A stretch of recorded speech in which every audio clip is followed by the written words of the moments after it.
Ya, selamat pagi Bapak Ibu semuanya, termasuk ketika program ini ditayangkan ya, program UNA khusus bagi anggota WA Group Keluarga Bahagia. Jadi kalau Bapak Ibu mendengar di YouTube, gimana caranya pertanyaan saya bisa dibahas masuk anggota WA Group, karena saya tidak menjawab chatting di Instagram ataupun pertanyaan yang dikomen di file YouTube ya.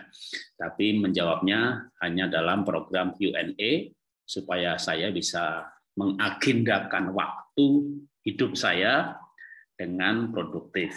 Di luar waktu yang saya sediakan, saya fokus mengerjakan pekerjaan yang lain karena tugas kehidupan memang banyak. Dengan demikian saya akan fokus sebelum waktunya menjawab, ya saya tidak baca, saya tidak memikirkan hal itu. Sekarang saya akan membaca pertanyaan hari ini. Pak Jarod, saya punya anak 3, perempuan semuanya. Usianya 21, 19, 17. Wah ini bagus ini ya, beda 2 tahun, 2 tahun, 2 tahun. 3 perempuan. Berarti di rumah bapaknya paling ganteng. Wah, tapi punya 3 anak laki-laki juga susah, punya 3 anak perempuan juga susah. Apalagi bapaknya, 1 perempuan aja kadang susah. Gimana ada 4 perempuan di rumah?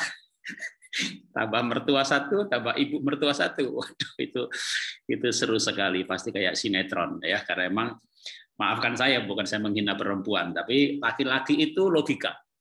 Makanya kalau laki-laki berantem, waduh, selain logika tuh otot. Saya punya teman, anaknya 5, laki-laki semua lagi. Pak, gimana Pak, anak saya berantem terus, kalau berantem itu, waduh Pak, gelut-gelutan Pak, piting-pitingan Pak. Saya bilang, sediakan ring tinju, jangan dilarang bertengkar. Kemana bisa ada laki-laki nggak bertengkar secara otot, secara fisik gitu ya. Sediakan ring tinju gitu, ruangan khusus, lantainya dari busa, dindingnya dikasih busa, supaya kalau dibanting tulangnya nggak patah gitu ya. Lalu ada peraturannya. Kayak orang tinju kan ada peraturannya, enggak boleh pukul hidung misalnya gitu ya. Tinju sama rumah ya kakak adik, mungkin kakak adik peraturannya lebih banyak gitu ya. Kalau adiknya dipiting udah bilang kalah, ya jangan mati kamu. Itu namanya kebencian. Tapi namanya anak laki-laki ya bertengkar itu perlu gitu ya. Olahraga otot gitu ya. Itu serunya punya 3 anak laki-laki, apalagi teman saya 5. Tapi kalau 3 anak perempuan, sebelum saya baca pertanyaannya, saya komentari datanya dulu. 3 anak perempuan. Laki-laki itu makhluk logika, wanita itu makhluk perasaan. Ya, makanya kalau anak perempuan bertengkar nggak pakai otot. Pakai otot itu pukul, cepak, bencol. Ini kakak mukulnya kekerasan nih sampai mimisan ini, bukan kekerasan, hidung kamu yang peka gitu, wah sampai berdarah. Tapi begitu makan siang, minta maaf gitu, ketawa-ketawa lagi gitu. Jadi mereka pakai otot, tapi nggak pakai perasaan. Jadi ketika mimisan darahnya hilang, itu hatinya lukanya juga udah hilang gitu ya, ngobrol lagi, ketawa lagi, besok pukul-pukulan lagi, mungkin ya masih ada jengkelnya sedikit, jadi kakaknya ditonjok hidungnya, padahal peraturannya nggak boleh gitu, ganti kakaknya berdarah gitu ya. Tapi itu ya 2 hari lagi itu ya akhirnya udah imbang gitu ya. Sekarang nggak hidung lagi ya gitu, ngobrol lagi gitu, walaupun pukul-pukulan gitu, karena mereka bertengkar pakai otot. Nah, kalau perempuan itu bertengkarnya nggak pakai otot, ya, bertengkarnya pakai hati, perasaan, nggak pakai berdarah itu, diem-diem bisa 3 bulan, 3 bulan bisa nggak ngomong gitu ya. Oke, saya lanjutkan dulu datanya, ada ya. Anak pertama dengan anak kedua tidak begitu akur. Oke, sempat tengkar dan tidak saling tegur hingga 3 tahun. Nah, tuh betul kan? Bukan 3 tahun, 3 bulan. Kenapa? Karena bertengkarnya nggak pakai otot, tapi pakai perasaan. Di masa pandemi ini ketika kami semuanya berkumpul, baru saya pelan-pelan merujukkan mereka kembali. Betul, kalau perempuan mesti pelan-pelan. Laki-laki bawa makan bakso bareng, ketawa-ketawa, bercanda, selesai. No hard feeling namanya gitu ya. Mereka bertengkarnya begitu. Banyak juga bapak-bapak itu marah-marah gitu, habis itu baik-baik gitu. Ibunya belum baik gitu, habis marah ngajak bercinta gitu. Kan marahnya kemarin. Makanya bapak itu bisa marah kemarin 2 hari yang lalu gitu. Hari ini ngajak bercinta gitu lah. Bapaknya kan mikir, sekali lagi laki-laki nggak punya perasaan, ya kan. Untungnya kalau bertengkar nggak berlanjut-lanjut, karena laki-laki emang nggak punya perasaan. 2 hari yang lalu marah sama istri, sekarang ngajak bercinta gitu kan, karena nggak punya perasaan kan. Yang harusnya udah kemarin kan udah beres gitu ya. Saya udah minta maaf gitu. Istrinya merasa bahwa suaminya minta maafnya nggak sungguh-sungguh gitu, karena suaminya minta maaf kayak laki-laki. Ya maafkan saya ya gitu. Kalau saya salah, maaf apa pakai kalau gitu ya. Jadi bagi si istri itu nggak minta maaf. Makanya istrinya belum bisa memaafkan, belum bisa bercinta. Nah, kalau bagaimana kalau anak? Di masa pandemi ini ketika kami semuanya berkumpul, saya pelan-pelan merujukkan mereka kembali. Betul, wanita harus pelan-pelan, nggak bisa cepat-cepat kayak laki-laki ya. Tetapi suasananya masih tidak kembali seperti dulu, ya butuh waktu. Yang sulung malas bertengkar, jadi dia mengurangi interaksi dengan adiknya. Nah, oke, malas bertengkar. Biasanya tipe malas bertengkar itu nanti kalau di assessment ya, saya akan berikan nanti contoh-contohnya linknya. Orang yang malas bertengkar itu biasanya tipe pragmatik. Orangnya baik, mengalah, nggak banyak bercanda, tapi kalau lucunya berbobot, gitu ya. Kalau yang lucunya banyak itu sanguin. Kalau pragmatik itu nggak lucu banget, gitu ya. Nggak suka iseng, tapi kalau lucunya berbobot. Tapi dia baik hati. Orang yang nggak suka bertengkar itu orang pragmatik. Walaupun dia nggak kreatif, nggak banyak ide, tapi dia si baik hati, ya kayak Mother Teresa. Tapi nanti kalau dia jadi istri biasanya nggak romantis, tapi dia setia. Atau suami juga suami yang baik hati, setia, tapi tidak romantis. Yang romantis itu sanguin, ya sanguin itu romantis banget. Sama pembantu romantis, sama sekretaris romantis, gitu ya. Oke, ini kakaknya yang sulung malas bertengkar, jadi dia mengurangi interaksi. Sementara adiknya kecenderungannya ego. Wah, susah sekali untuk menyapa, susah sekali untuk minta maaf. Orang ego biasanya logikanya kuat. Jadi mungkin dia berpikir bahwa saya nggak usah minta maaf, yang penting saya berubah. Atau dia berpikir begini, saya nggak perlu minta maaf, saya nggak bermaksud jahat kok. Gitu. Berkali-kali bertengkar, selalu kakaknya yang memulai kebaikan. Ya, itulah orang pragmatik, orang baik hati. Anak kedua ini menggunakan properti anak saya yang lain tanpa izin. Terkadang juga meniru konten adiknya. Hal ini menjadikan adiknya merasa idenya ditiru. Gitu ya. Wah, dia mengambil punya adiknya yang kreatif. Kakaknya enggak kreatif. Tapi ego. Wah, kalau kreatif sanguin. Tapi kalau dia enggak kreatif, ada kemungkinan melankolik atau kolerik. Kalau dia suka bertengkar, maka dia kolerik. Kalau dia nggak suka bertengkar, pendendam, maka dia melankolik. Suka bertengkar, ego, tidak kreatif. Kemungkinan kolerik. Nanti bisa dites ya. Kalau pergi bersama-sama, agak susah juga ngeluarin uang. Wah, mungkin kolerik, melankolik. Kombinasi dua itu. Lebih banyak kakak dan adiknya yang bayar. Ya, karena pragmatik baik hati. Dan sanguin yang idenya banyak juga biasanya. Kalau sanguin itu banyak ide, dia bukan baik hati sebenarnya. Murah hati, ya baik hati sama murah hati beda. Baik hati itu karena baik, gitu. Kalau murah hati itu nggak bisa pegang uang, tapi dia kreatif. Sementara anak kedua ini tipikalnya introvert, nggak banyak ngomong. Oke. Kalau ada kata introvert nggak banyak ngomong, ada kecenderungan ke arah melankolik, yang tidak banyak ngomong, lalu egois, lalu pelit, gitu ya. Tapi kemungkinan juga dia perfeksionis. Si adik ini, gitu ya, ego nggak banyak ngomong, ya pelit. Oke. Pasti ada melankoliknya, nggak tahu berapa persen. Bagaimana saya sebaiknya untuk menyampaikan sikapnya ini tanpa melukai perasaannya? Ya, perlu untuk tidak melukai perasaan semuanya ya. Nggak boleh kakaknya suruh ngalah terus sehingga nanti dia menyesal sebagai kakak. Untung tiga-tiganya perempuan ya. Kalau misalnya anaknya ada laki ada perempuan, nggak boleh bilang sama si laki-laki, kamu tuh ngalah sama adikmu kan perempuan. Kamu ngalah sama kakakmu kan perempuan. Maka dia akan menyesal sebagai laki-laki.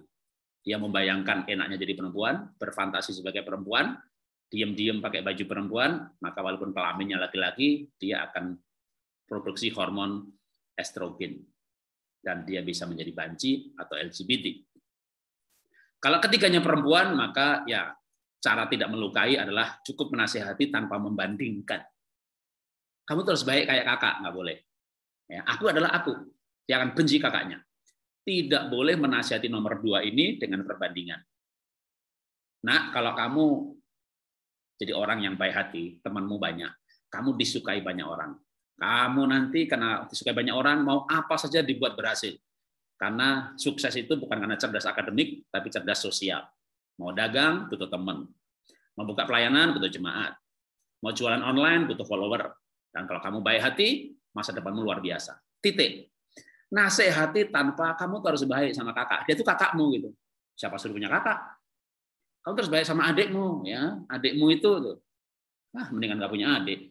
Kenapa sih mama kasih adik satu lagi itu? Dia akan benci adiknya. Jadi jangan menasihati demi adiknya, demi kakaknya. Juga jangan menasihati demi orang tuanya. Ya, ini misalnya aja, ibunya guru atau bapaknya pendeta. Nah, kamu jangan nakal ya, bikin malu. Mama ini guru. Malam-malam dia cari bapaknya, papa. Mama bisa ganti pekerjaan nggak? Kenapa? Nggak enak jadi anak guru. Jangan marah demi ayahnya. Ya, kamu terus jaga nama baik ayahmu. Kapan gue hidup untuk diri saya sendiri gitu? Bodoh amat dengan nama baik orang tua. Aku adalah aku gitu ya. Jadi jangan menasihati demi orang tua, jangan menasihati demi kakak atau demi adik. Itu tidak akan melukai si adik. Tapi juga jangan menyuruh kakaknya mengalah. Terus gitu ya. Yang keadilan orang tua, salah adalah salah. Siapa yang salah itulah yang ngalah. Mau yang laki, mau yang perempuan, mau yang kakak, mau yang adik, ya itu adalah keadilan. Nah, saya lanjutkan mengenai bagaimana kita bisa menangani masing-masing anak ini, gitu ya. Maka saya akan berikan sedikit teori, ya. Nanti diperdalam sebenarnya di grup WA grup saya sering post file-file parenting, karena sebenarnya parenting itu tidak bisa pertanyaan begini dijawab 1 jam gitu, nggak bisa. Ya, bahkan apalagi saya jatah setengah jam. Maka sebenarnya file yang lain termasuk yang mungkin kayaknya nggak berhubungan, itu berhubungan karena parenting itu kan holistik, menyeluruh gitu ya, berbicara temanya pas di post misalnya atau YouTube-nya didik anak dengan adil gitu. Berhubungan karena kalau anak kita sebagai orang tua nggak adil ya, ini anak wajahnya kayak ibu. Katakan yang nomor 1 gitu ya. Atau sikapnya kayak ibu. Nomor 2 kayak suami nih, walaupun perempuan gitu ya.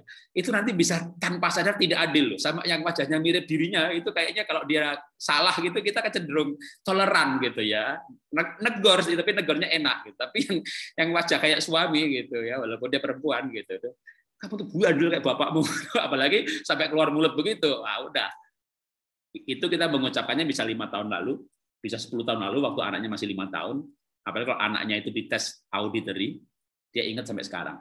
Jadi anak auditory itu dia akan ingat apa yang diucapkan orang lain. Dan luka hatinya bisa bertahun-tahun. Jadi mungkin anak ini karena tadi introvert, egois, pelit, mungkin melankolik gitu ya. Nah, ditambah kalau nanti misalnya dia gaya belajarnya itu auditory. Jadi dia senang mendengarkan sebenarnya, belajar. Dia nggak banyak ngomong, tapi dia banyak mendengarkan. Dan yang dia dengarkan, dia rekam baik-baik. Waduh, itu hati-hati. Punya anak yang auditory itu hati-hati. Ibu bapak bicara 15 tahun lalu, dia masih ingat. Mama kan pernah ngomong begini. Nah, maka ibu harus minta maaf termasuk yang 15 tahun lalu diucapkan. Itu untuk menyembuhkan luka hatinya. Karena de facto anak bertengkar sudah 3 tahun lalu. Kenapa? Saya khawatir memang melankolik sendiri tanpa tipe auditory pun, melankolik itu adalah penyimpan data. Ya, penyimpan data. Kalau yang nggak banyak menyimpan data itu sanguin. Sanguin itu pulpen di mana lupa, dompetnya di mana lupa. Makanya sanguin itu temennya banyak. Karena dia mudah mengampuni. Kenapa mudah mengampuni? Karena memang lupa. Jangankan kesalahan orang, laptopnya lupa, pulpennya lupa, HP-nya lupa, barang-barang berharga lupa semuanya. Melankolik nggak ada lupanya. Dia nggak banyak ngomong, dia teliti, dia ingat semuanya, ya. Nah, tetapi dia termasuk mengingat apa kalimat orang. Cuma di sini ada yang menarik bahwa dia suka menggunakan barang orang lain. Nah, itu pasti bukan sanguin. Ini pasti bukan melankolik murni. Karena melankolik itu harusnya nggak begitu. Makanya manusia itu unik ya. Jadi melankolik itu harusnya tidak menggunakan barang orang lain. Yang cenderung menggunakan barang orang lain itu sanguin. Dan dia nggak merasa bersalah, kan dia ini kan milik keluarga gitu. Nanti aku balikin kok gitu. Tapi karena dia pelupa, lupa nggak dibalikin. Jadi nanti aku balikin kok gitu. Aku kan nggak nyolong gitu, cuma pinjam aja sebentar gitu. Jadi itu orang sanguin. Tapi ini dia pendiam. Sanguin harusnya nggak pendiam. Nah, makanya untuk kontroversi ini gitu ya, saya akan berikan beberapa nasihat yang lain. Kalau misalnya datanya mengerucut gitu ya, dia pendiam, dia teliti dengan barangnya, pakai hanya barang sendiri, pakai barang mengembalikan pada tempatnya, nggak menggunakan barang adiknya. Dia marah sama adiknya sama kakaknya karena barangnya banyak dipakai. Wah, ini melankolik banget. Tapi ini dia pakai barangnya orang lain. Nah, itu berarti nggak melankolik murni, ya. Lalu pendekatannya bisa kombinasi dengan sanguin, tapi aneh. Melankolik dengan sanguin itu langka di muka bumi, karena itu berseberangan. Kalau toh ada manusia makhluk hidup seperti ini, itu sangat sedikit sekali, di mana kombinasinya itu berseberangan. Biasanya itu sanguin kolerik, ya ada tegasnya, ada lucunya. Sanguin pragmatik, lucunya ada baiknya. Sanguin melankolik itu kombinasi yang berseberangan. Kalau betul dia dites begitu, nah ini orang tua yang harus sangat bijaksana, karena ini makhluk ajaib. Ya, kalau bahasa jeleknya nih, ini makhluk susah. Tapi kalau bahasa baiknya, ini makhluk ajaib. Hanya 5% di dunia ini. Kalau ditangani dengan baik, dia jadi orang hebat. Nah, saya berikan sekilas, ya nanti pendalamannya di file-file yang berhubungan. Ya, manusia itu memang unik sekali, ya makanya sebentar, saya view-nya biar nggak muncul, sebentar ya. Saya akan sampaikan file secara singkat, karena ini saya file seminar yang panjang, bukan untuk Q&A. Nah, ya nggak muncul. Ya.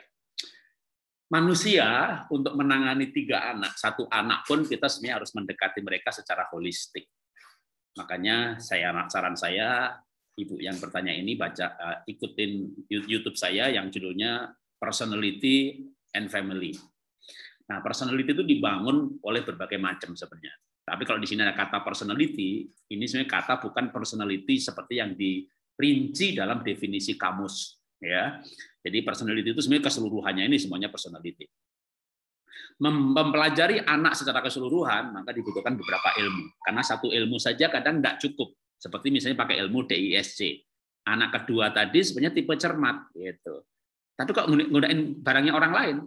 Kalau pakai ilmu temperamen dasar, dia melankolik. Tapi kok pakai barangnya orang lain, gitu. Maka pakai ilmu temperamen dasar, foto karakter, DISC, ini satu ilmu. Itu nggak cukup untuk menganalisa anak ibu yang kedua tadi, karena masa dia melankolik tapi suka pakai banyak orang lain, gitu ya. Pelitnya benar melankolik. Nah, mungkin pakai ilmu MBTI atau Enneagram.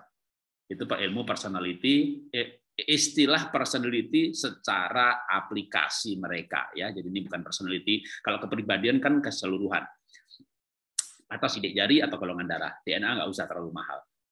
Nah, saran saya karena anaknya sudah di atas 12 tahun, maka tes DISC ini bisa untuk anak 10-12 tahun, mereka udah bisa tes sendiri, gratis. Masuk ke YouTube, Google, ketik tes kepribadian.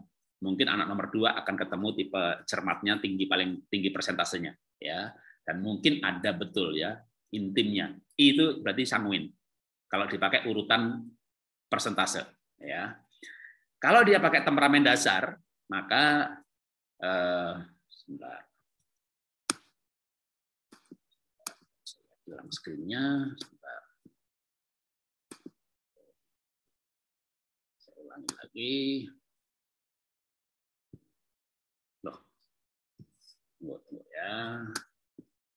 Ada file yang muncul. Oke.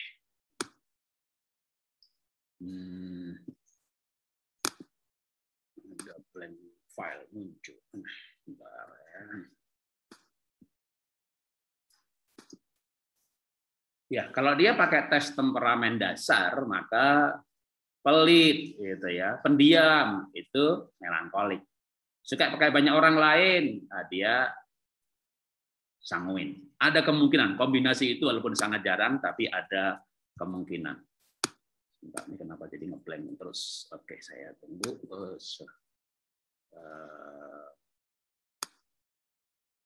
Oke, PowerPoint saya bermasalah. Oke, sebentar ya. Menggunakan satu ilmu, ya, maka bisa, tapi nggak mungkin tepat karena manusia itu begitu uniknya. Maka sebenarnya kalau mau teliti, maka gunakanlah beberapa ilmu. Itulah kenapa saya menyarankan assessment itu menggunakan beberapa, ya. Dan sekarang ini hebatnya zaman digital ini kan semuanya tersedia secara free di Google, ya, kecuali yang nanti saya sebut, ya. Jadi kalau ini tes DISC atau ini tes foto karakter atau ini tes temperamen dasar, maka ini semuanya ada di Google. Bahkan link-linknya sebenarnya saya pernah masukkan di WA group kita, ya, Keluarga Bahagia. Juga termasuk kalau anaknya di atas 16 tahun, nah bisa ditambahkan tes kepribadian. Ya, walaupun untuk anak 12 tahun juga bisa, tapi rekomendasinya untuk anak 16 tahun ke atas. Itu tes personality. Ini membagi manusia dalam 16 macam. Nanti muncul di Google seperti ini, gitu ya. Itu saya sendiri misalnya, saya seorang INFJ. Jadi sebenarnya anak ibu nomor 2 ini, kalau saya boleh jujur, gitu ya, itu kayak saya. Saya juga nomor 2 dari segi anak. Saya orangnya tampil seperti ini lebih muncul sanguinnya. Ceria, cheerful, teman bergaul banyak. Tapi dalam kesendirian, saya melankoliknya ada. Maka saya mengelukis dengan sangat detail. Saya menulis buku. Saya bisa mengarang lagu. Saya seorang animator dan punya sekolah animasi. Yang hal-hal yang sangat dibutuhkan oleh orang melankolik. Saya direktur keuangan LSP. Sanguin, direktur keuangan, nggak cocok. Tapi saya kombinasi yang langka. Sanguin, melankolik. Ya, makanya saya bilang, sebelum saya lahir baru, saya anak yang paling bandel di rumah.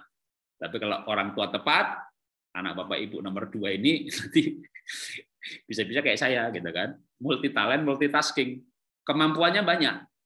Tapi kalau hatinya tidak benar, nggak akan jadi apa-apa. Jadi hati-hati dengan anak istimewa seperti ini. Ya, kalau hatinya tidak benar, nanganinya nggak benar, dia nggak akan jadi apa-apa. Tapi kalau nanganinya benar, dia akan jadi orang yang multi talent, multitasking. Oke, saya lanjutkan lagi dulu.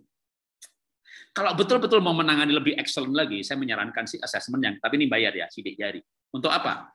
Misalnya, untuk mengetahui kecerdasan anak yang aneh ini apa saja. Karena kalau secara ilmu misalnya, wong melankolik kok begitu, sanguin kok begini, coba didekati dari otaknya. Untuk mengetahui dari 10 jenis kecerdasan, mana yang menonjol. Ini hasil saya sendiri, ya. Jadi saya dites otak saya, lewat sidik jari ya ketemunya. Saya punya 4 kecerdasan yang melampaui angka 12 dan 3 yang melampaui angka 14. Ya. Yang melampaui 14 itu adalah interpersonal intelligence sama kreativitas, ya, dan komunikasi nonverbal. 3. Nah, manusia itu biaya kecerdasannya 8 sampai 12. 10 aja udah bagus, 12 udah bagus. Saya ada 4 yang melampaui angka, ada 3 yang melampaui 14, ada 1 yang mendekati 14, 1 yang 16. Jadi anak dengan kecerdasan super di atas skala 12, apalagi di atas 14 kayak saya, ada 3 lagi. Itu anak yang akan membingungkan. Dia mau jadi apa juga bingung. Ini bisa, ini bisa, ini bisa. Atau makin banyak kecerdasannya yang sangat ekstra, ya, makin ngotot, makin ngeyel, makin maunya sendiri, makin susah diatur, ya, makin nyentrik. Makanya untuk bisa menangani anak-anak yang bagi saya ini anak spesial, bukan berarti autis gitu ya, tapi anak yang unik. Maka menurut saya assessment itu perlu supaya ibu tuh tahu benar dan tahunya itu ilmiah. Oh, pantas ya. Nggak bisa diam, ide kecerdasan kreatifnya 16 begitu ya, sudah. Tapi kan jadi jelas gitu ya, jadi jelas. Nah, dulu orang tua saya nggak pakai beginian, maka saya tak terkendali. Sayalah yang mengendalikan diri saya waktu saya assessment. Jadi untungnya saya tahun 90 masuk Astra dan melakukan aneka assessment tadi. Ya, sehingga saya yang susah dimengerti oleh orang lain, perusahaan mengerti saya. Karena perusahaan no hard feeling, mereka mau bayar saya mahal, bahkan ketika mengerti keunikan saya dimasukkan program seperti The Apple Bridge begitu, dikasih kesempatan untuk create product, create business. Jadi saran saya, Ibu ya, lebih baik lakukan assessment supaya nanti benar-benar bisa menangani. Kalau tes yang lain kan gratis ya, cuma ini aja yang bayar sekitar 950.000. Masuk aja Instagram Talent Spectrum. Nanti mereka bisa sering keliling kota Indonesia ini untuk melakukan pengujian. Termasuk apakah anaknya cocok di YouTuber dan sebagainya, ya. Termasuk tadi apakah auditory gitu ya. Auditory ada dua macam, linguistik atau musikal. Kalau nanti dia auditory-nya tinggi, saya enggak gitu ya. Auditory saya hanya 15%. Saya visualnya yang kuat. Masih ada lagi sebenarnya dari hasil pengujian otak itu. Ya, dia otaknya tipe mana? Apa reflektif, apa afektif, apa kognitif, dan seterusnya. Ya, nah itu nanti ada sebenarnya di YouTube di grup yang pernah saya munculkan itu mengenai menjadikan anak juara kehidupan. Itu 3 sesi. Satu sesinya 2 jam. Itu membahas semuanya tadi dengan detail. Cuma saya sendiri yakin sih bahwa pasti namanya anggota grup itu hanya baca captionnya gitu ya.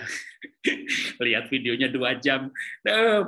Ya, tapi kalau sudah melewat ikut tanya jawab begini, nah saya menyarankan masuk WA group, dicari lagi YouTube yang judulnya menjadikan anak juara kehidupan.